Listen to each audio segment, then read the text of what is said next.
Corona vaccine की supply का आज दूसरा अहम दिन है। आज से कोवैक्सीन की सप्लाई भी शुरू हो जाएगी। इससे पहले कल कोविशील्ड की सप्लाई शुरू हुई। आज हैदराबाद के भारत बायोटेक प्लांट से देश के 13 शहरों में कोवैक्सीन की सप्लाई शुरू होगी। दिल्ली में 2 उड़ानों से कोरोना वैक्सीन को लाया गया। एयर इंडिया की फ्लाइट 559 से वैक्सीन के बॉक्स लाए गए। जम्मू कश्मीर और गोवा में आज पहली खेप पहुंच रही है। सड़क मार्ग से मुंबई तक भी वैक्सीन आज सुबह पहुंच गई। पहले ही दिन 54 लाख से ज्यादा डोजेस की डिलीवरी हुई है। कल तक पहले फेज के लिए जरूरी सभी वैक्सीन डोज की सप्लाई हो जाएगी। 16 जनवरी से देश का सबसे बड़ा टीकाकरण अभियान शुरू होगा और सिर्फ देश ही नहीं बल्कि इसे दुनिया का सबसे बड़ा टीकाकरण अभियान कहा जा रहा है। और दुनिया के बाकी देशों की भी नजर है कि इतनी बड़ी आबादी में कोरोना संक्रमण के मद्देनजर भारत किस तरह से इस वैक्सीन और टीकाकरण के कार्यक्रम को चलाएगा।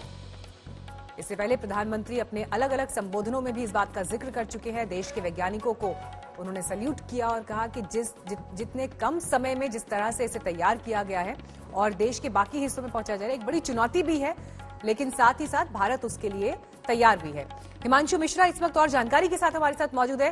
हिमांशु, पहले कोविशील्ड, कल के दिन आज कोवैक्सीन पहुंच रही है देश के अलग अलग हिस्सों में। कैसे ये पूरा प्रोसेस चल रहा है और दिल्ली के मद्देनजर क्या तस्वीर है?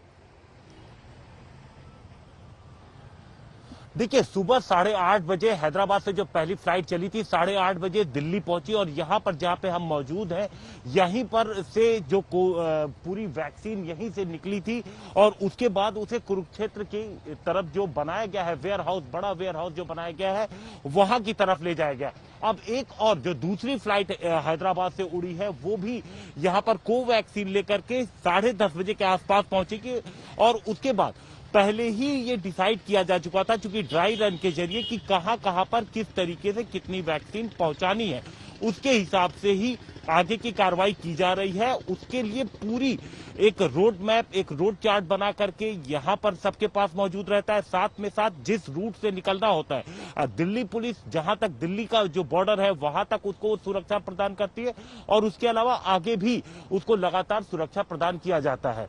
दूसरी तरफ दिल्ली में जो 89 सेंटर्स बनाए गए हैं यहां पर पूरी तैयारी भी कर ली गई है क्योंकि जब वैक्सीन वहां पर राजीव गांधी पहुंची तो उसके बाद उन 89 सेंटरों पे भेजी जाएगी क्योंकि 16 तारीख से लगना है। और दूसरी चीज किस किस को लगना है तो इसके लिए एक सेंट्रल पोर्टल बनाया गया है। उस सेंट्रल पोर्टल के जरिए ही लोगों को पता चलेगा, उनके पास एक मैसेज आएगा जिसमें उनकी टाइमिंग लिखी होगी, उनके सेंटर का एड्रेस लिखा होगा कि आपको यहां पर जाना है। अगर कोई दिल्ली पुलिस का जवान है या फिर कोई हेल्थ वर्कर है तो वो सारी चीजें जो सिस्टमैटिक तरीके से चलेंगी, किसी को कहीं पे भीड़ न लगे, ज्यादा लोग न पहुंचे क्योंकि सोशल डिस्टेंसिंग के भी पालन करना है। तो इस पूरे सिस्टम को, पूरे रोड मैप को ड्राई रन के जरिए तैयार किया जा चुका है। बिल्कुल। नमस्कार, मैं हूं अंजना ओम कश्यप। हमें उम्मीद है ये वीडियो आपको पसंद आया होगा।